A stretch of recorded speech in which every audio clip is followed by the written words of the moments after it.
The winter night shelter runs for 3 months every winter, and during those 3 months we provide overnight accommodation for rough sleepers. The shelter obviously moves from different venues each night, so when I came in it was just the empty hall, and we set everything up, we put the tables out, food arrived, and it was, they made the place, transformed it completely. It's all run by volunteers. I think it's a real testament to the City of Leicester that this big bunch of volunteers could get together and make that happen and do it so well. It was so well organised as well.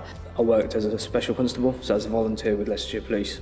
I had to leave that because of my job, and then when I came to learn about One Roof, this is about giving back to the community and helping the people that I would have normally have potentially arrested and had dealings with in another life.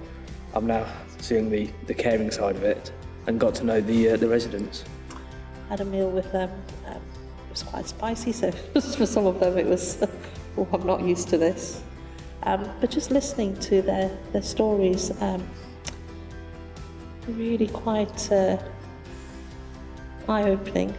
The journeys that they'd been on and how they found themselves where they were today. The most important thing actually is to break these walls between you and the other people. You would find these people actually normal like you, but all what you need is just to take the step. My first shift was here on a Sunday morning at St Philip's, and it was really, really heavy snow.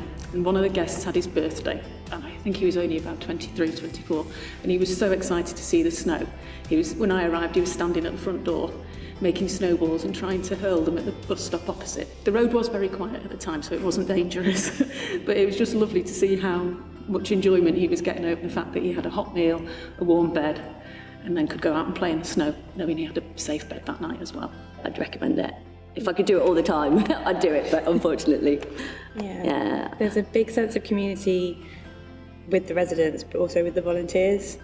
And you start, when you volunteer with the same people over and over again, you get friendships that way as well. And you just learn so much about different people. And cultures. Yeah, and food. Yeah.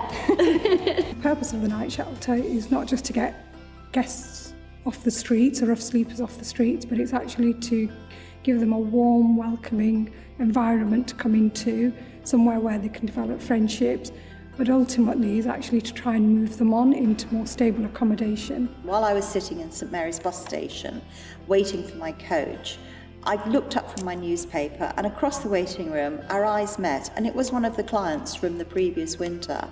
And he was so transformed. He was in a suit, he'd got suitcases, he looked much more healthy, and I thought, if I've played one small piece in that boy's transformation to what now was a man who was in charge of his own life and his destiny, then thank you God, I've made a difference. Don't hesitate, go for it. In fact, I've been talking my son through this, and he's considering volunteering next time round. It's probably the best thing I ever did.